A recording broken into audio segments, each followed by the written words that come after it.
The realities of performance-based assessment through teachers' perspectives. A case study in Norola, South Cotabato.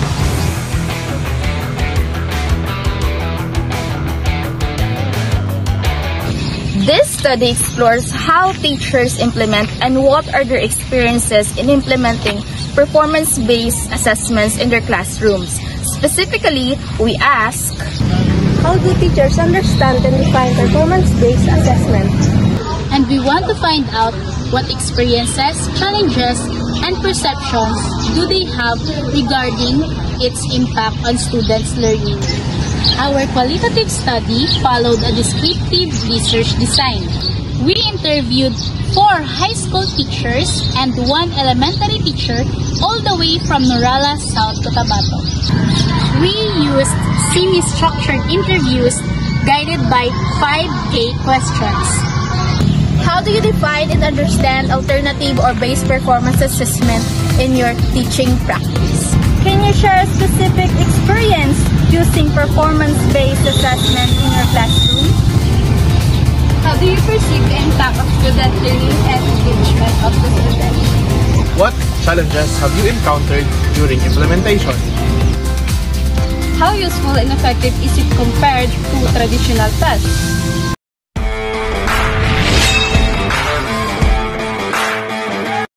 So, good morning. I'm with Sir Norcil John Hilata. Sir. I'm a school teacher from what school? Lapuz National High School here in Norola, South Cotabato. Anong grade level and anong subject ka po under? I'm teaching grade 10, 11, 12, grade 10 English, grade 11 oral communication, reading and writing, 21st century literature, grade 12 Philippine politics and governance, structural research 1, qualitative research. Challenges po have you encountered when implementing these performance-based assessment? Many. First of all, the lack of supplies, the lack of technology, because of course students will get bored if there's no technology, like there's no TV, there's no laptop, there's no PowerPoint presentations. Yes. So we need to adapt. As a teacher, if there's no technology, then you should create your own technology. It is not the responsibility of the Department of Education or the school to provide everything, but rather it is the creativity and the social responsibility of the teacher to be someone who is first flexible, someone who is really that has the heart, and of course, lastly, he or she should be someone who is creative in thinking. Because if you're creative, then you will be a teacher. Because being a teacher is not only being an intelligent person. You should have the heart and you should have the creativity. If you are really intelligent, it's a plus. But being a teacher is not only solely depending on being an intelligent teacher, but rather you should be responsible, you should be creative, and you should be flexible. And that makes a good teacher. And it's not only intelligent. Intelligence is just a plus. But being creative is a must and a prerequisite of being a teacher. Especially for you. Yes. Once again, I'm Gia Bailon, and this ends our interview.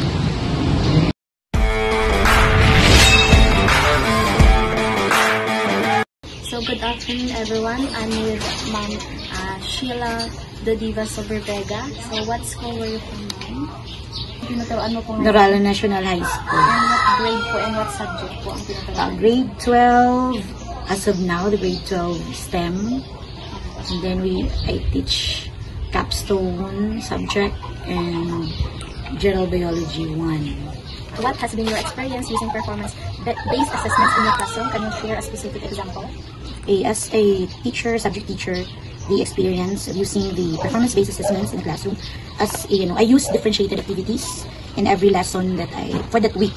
And as a science teacher, I do prepare a lot of activities such as the laboratory activities that may identify what could be the photosynthesis is.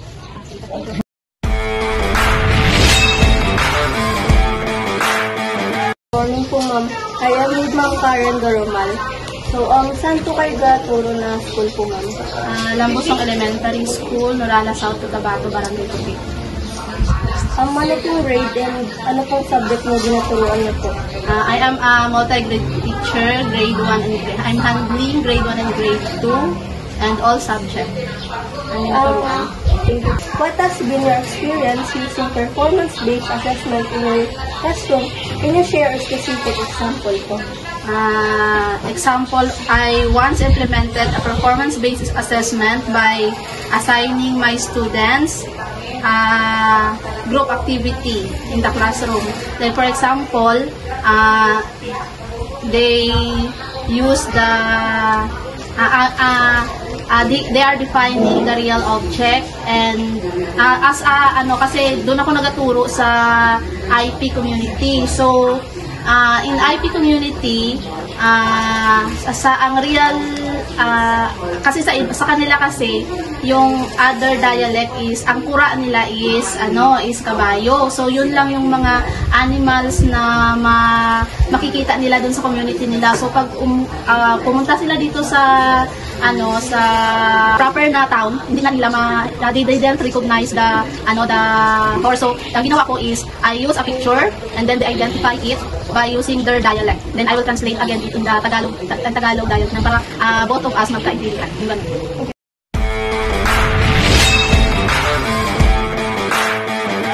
Good morning. I am with Ma'am Mary Harty Joy Agravante. Good morning, ma'am. Yes, good morning. So, from which school po kayo, ma'am? From Noralan National High School. And what grade po at subject yung tinaturuan niyo? I teach creative writing and creative nonfiction, and for grade 11 and 12. So, we can ask you po 5 questions lang po, ma'am. Yes, okay. In your opinion, how useful and effective are alternative assessments compared to traditional testing methods, and why po? It is very effective because we are 21st century, right? So we are, the students have different learning styles, and it based on the real life experience and the diverse. So you have a lot of activities that you have to give to the students to test their different learning style. That's why I like the performance base, because there's students that wanted to writing, ang iba gusto nila group activities because they have they want to socialize and gusto man nila mag-share some knowledge from their classmates. Traditional is based on mga pieces, what you've learned, basa lang, and then you apply it by pieces, by assignments. But the performance base is you will apply your learning, and learning by doing. So you'll apply it, and you are also share your knowledge to your classmates, because like role playing, mga projects, mga activities, you can apply it by sharing your knowledge, your mga may mga ideas ibang mga classmates, but they are afraid mag-istorya sa teachers, sila, nahihiya sila. Yes, afraid to talk to their classmates. But then if you give them group activities like role playing, that's the time the students will also share their experiences or their knowledge.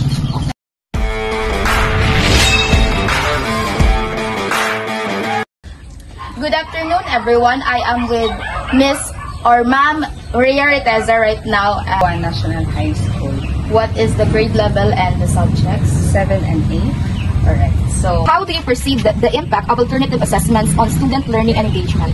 Okay, alternative assessments have had a very positive impact on my students' learning and engagement. They tend to be more invested in the process when they know their voices and ideas matter. Thus, their performance spaces and creative writing or media projects allow students to connect literature to their own experiences, making the content more relatable and memorable. This assessment also fosters critical literacy and encourages students to think independently and articulate their interpretations and confidence. Thank you po, ma'am. Okay.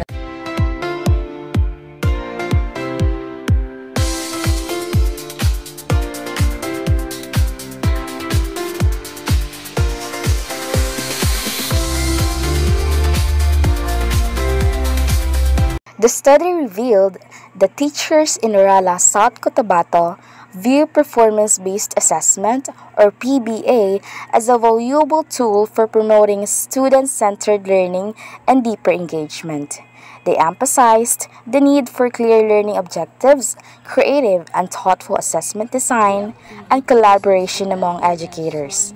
PBAs were praised for their ability to assess not just the final product but also the learning process and student growth.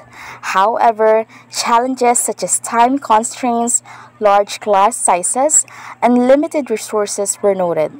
Despite these obstacles, teachers observed that PBAs enhance student motivation, encourage real-world application of knowledge, and support holistic learning.